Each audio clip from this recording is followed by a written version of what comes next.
ఓం శుభంకర్యే నమః.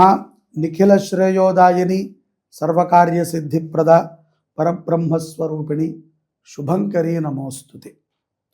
శ్రీ రానున్నటువంటి 2026 సంవత్సరంలో జనవరి నుంచి డిసెంబర్ వరకు మీనరాశి వారికి ఉన్నటువంటి గోచార ఫలితాలని క్లుప్తంగా తెలియచేస్తున్నాము. శ్రద్ధగా ఆలకించండి. ఈ యొక్క 2026-27 సంవత్సరంలో మీనరాశి వారికి ఆదాయం 14, వ్యయం 11, రాజ్యపూజ్యం 7, అవమానం 2. ఈ యొక్క మీనరాశిలో ఉన్నటువంటి గోచార ఫలితాలు ఈ సంవత్సరములో లగ్నములో శనేశ్వరుడు, చతుర్థ, పంచమ, షష్టమంలో గురుడు, షష్ఠ, పంచమ స్థానాలలో కేతు సంచారము, వ్యయ లాభముల్లో రాహువు గ్రహ సంచారము ఉంటుంది. ఈ యొక్క జన్మ శని అంటారు కదా, దాని ప్రభావము మీనరాశి వారి మీద చాలా ఉంటుంది. స్థాన చలనము, ముఖ్యంగా ఆర్థిక నష్టము, మనోవేదన, ఇవి ఈ సంవత్సరంలో మీనరాశి వారికి అమితంగా ఉంటాయి. అలాగే మనము ఏమీ చేయకపోయినా సరే ఏదో తప్పు చేశామనేటువంటి ఒక నింద, చెడు స్నేహితులు ఎక్కువగా పరిచయం అవటం, అలాగే స్వప్న బాధలు, నిద్ర సరిగ్గా లేనటువంటి సమస్యలు, కుటుంబంలో కష్టాలు ఏముండవు కానీ స్వకృత్యముగా మనం చేసుకునేవిగా కనబడుతూ ఉంటాయి. నేను చాలా సందర్భాల్లో ఎంతోమందికి చెప్పాను, మళ్ళీ మీకు కూడా చెప్తున్నా. ఏలినాటి శనిని ఒక వరముగా మనం భావించి మన జీవితాన్ని మనం గడిపినట్లయితే ఒక దీక్షతో విజయము తప్పదు. అలాగే సంచార స్థాన ప్రభావాల చేత మనకి లభించేటువంటి లాభ నష్టాలు ఎలాగో వస్తాయి. ఇక్కడ చాలామంది శని ప్రభావం అండి ఇబ్బందిగా ఉంది అని ఏమీ జరగకపోయినా కూడా అనుకుంటూ ఉంటాం. కాబట్టి అటువంటి భ్రాంతిలో ఉండకండి. శనిని స్మరిస్తే చాలు. నిజంగా కష్టాలు మనకి వచ్చి ఉంటే గనక భగవంతుడి యొక్క దృష్టిలో మనం ఉన్నాం. ఏమీ రావట్లేదండి, అందరూ చెప్తున్నారు కానీ ఏలినాటి శని అని, ఇటువంటివి మాకేమీ లేవు అంటే గనక వీటన్నిటికన్నా మించిన ప్రమాదం ఒకటేదో పొంచి ఉంది. తస్మాత్ జాగ్రత్త. లేదంటావా, ఈ లిస్టులోనే నువ్వు లేవు, అది నువ్వు అదృష్టంగా భావిస్తున్నావేమో, అది పరమ దురదృష్టం. ఎందుకంటే దీంట్లో ఉంటే ఇప్పుడు క్లియర్ అయిపోయేది, లేదంటే మళ్ళీ ఎప్పుడు ఎలా ఆ లిస్టులో పడతామో తెలియదు, పడినప్పుడు ఇబ్బంది పడాలి. కాబట్టి మధ్యవర్తిత్వం ఉండేటువంటి పనులని ఎవరు కూడా మీనరాశి జాతకులు చేయకండి. వ్యాపారస్తులు ముఖ్యంగా సొంత వాహనముల్లోనే ప్రయాణం చేయండి. మూర్ఖత్వముగా రాత్రిపూట ప్రయాణములు, మూర్ఖపు నిర్ణయాలని కట్టిపెట్టండి మీనరాశి వారు 2026లో. అలాగే ఇంట్లో మీ గృహములో జరిగేటువంటి కొన్ని సందర్భాలని మీ మధ్యనే ఉంచండి. 10 మందితో చర్చించటము, దాని గురించి ఏదో ఆలోచన చేయటము, ఇంకా ఎలాగో నిర్ణయాలు తీసుకుంటాము, ఏదో ఒంటరిగా ఉంటే శాంతిగా ఉంది అని భావించటము చేయకండి.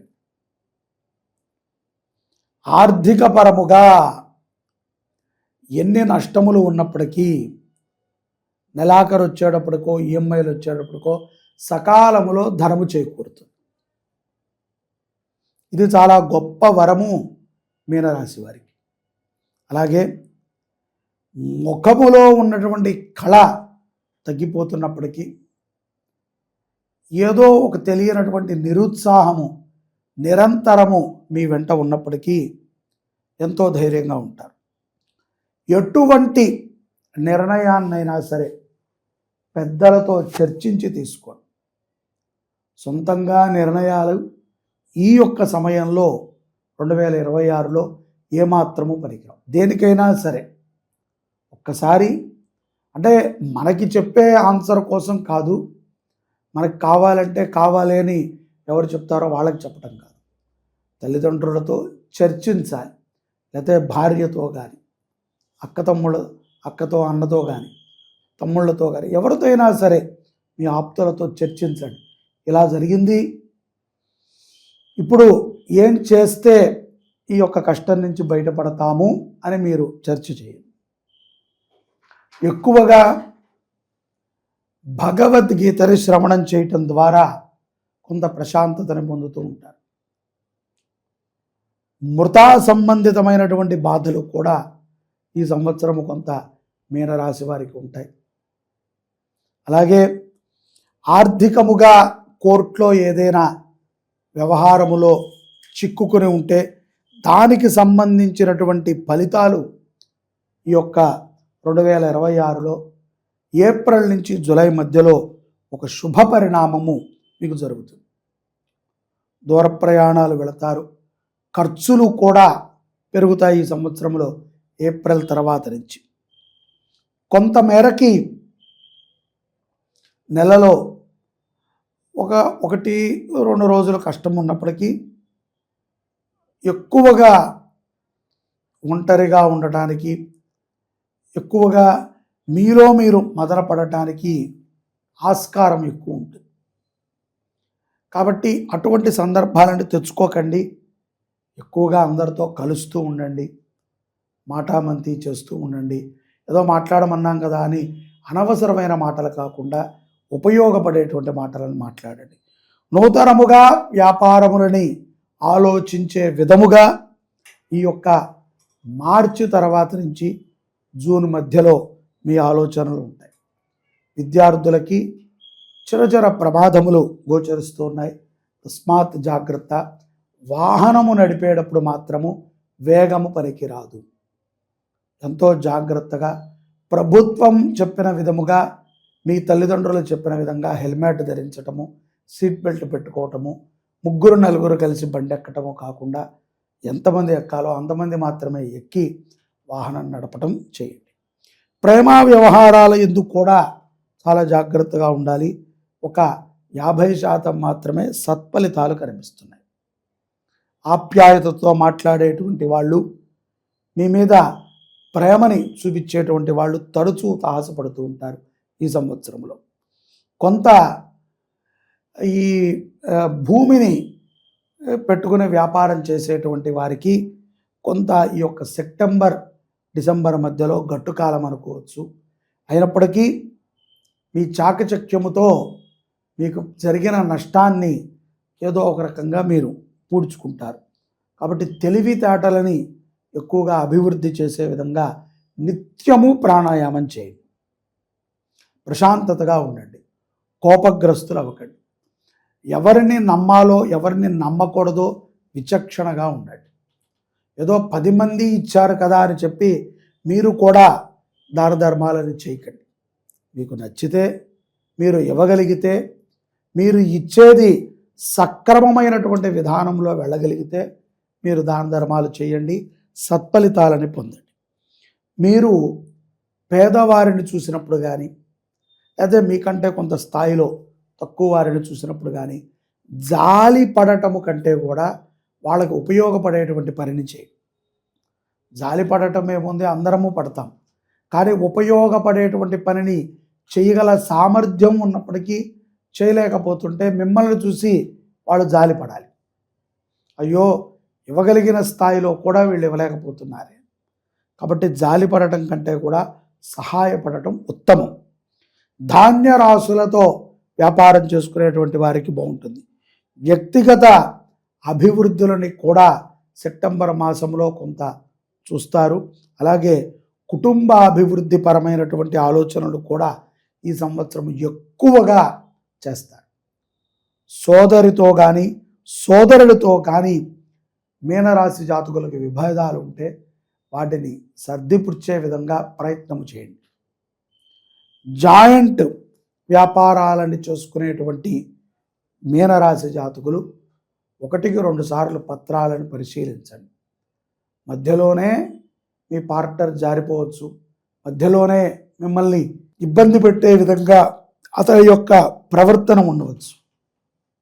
కాబట్టి చాలా జాగ్రత్తగా మీరు ఉండండి. ఈ యొక్క మిత్రులతో కానీ స్నేహితులతో కానీ ఏదైనా లావాదేవీ నడిపేటప్పుడు కానీ ఇతర విషయాల యందు కానీ కొంత జాగ్రత్తని తీసుకోండి. గుడ్డిగా అందరినీ నమ్మటం కూడా ప్రమాదకరం. విద్యార్థులు కూడా చాలా జాగ్రత్తగా ఉండాలి. ఈ యొక్క 2026 సంవత్సరంలో మీనరాశి జాతకులు సుబ్రహ్మణ్యేశ్వరుణ్ణి నవగ్రహాలని తరచూ స్మరిస్తూ ఉండాలి. నిత్యము కూడా నవగ్రహ స్తోత్రాన్ని వినటం ద్వారా ఎంతో ప్రశాంతతను పొందుతారు. సుబ్రహ్మణ్యేశ్వర స్వామి ప్రీత్యర్థము మంగళవారం నియమం చేసిన, సుబ్రహ్మణ్య దేవాలయాలను దర్శించిన, అర్చనాది కార్యక్రమాలను చేసిన చాలా గొప్ప ఫలితాలని మీనరాశి జాతకులు పొందుతారు. ఖరీదైనటువంటి ఆభరణాలు, వస్తువులు, డాక్యుమెంట్స్ని తరచూ పరీక్షిస్తూ ఉండండి. అవి కొంత జారుకుంటాయి, ఎక్కడ పెట్టామో మర్చిపోతూ ఉంటాం. కాబట్టి ప్రతి విషయములో కూడా పరమాత్మ యొక్క అనుగ్రహముతో జరుగుతోంది అనేటువంటి ఒక భావనతో ఉండండి. పెద్ద ప్రమాదాలు లేనప్పటికీ ఉద్ధృతమైనటువంటి ఆలోచనలు మీలో ఈ యొక్క సంవత్సరం ఎక్కువగా జరుగుతాయి. శని ప్రభావము అని మీరు అనుకుంటూ ఉంటారు. కాబట్టి సుబ్రహ్మణ్యేశ్వర ఆరాధనని చేయండి, కోపాన్ని తగ్గించుకోండి. ఏది జరిగినా సరే కాలములో అన్నీ కొట్టుకుపోతాయి, కానీ మనము నోరు జారితే మాత్రం కొట్టుకుపోతాం. చాలా జాగ్రత్తగా ఉండండి. నోరు కానీ మనస్సు కానీ చేత కానీ మనము జారకుండా దిగ్విజయముగా 2026 మీకు జరగాలి అని కోరుకుంటూ, భారతమాత అనుగ్రహము, గోమాత అనుగ్రహము సదా మీకు ఉండుగాక. జై శుభంకరి.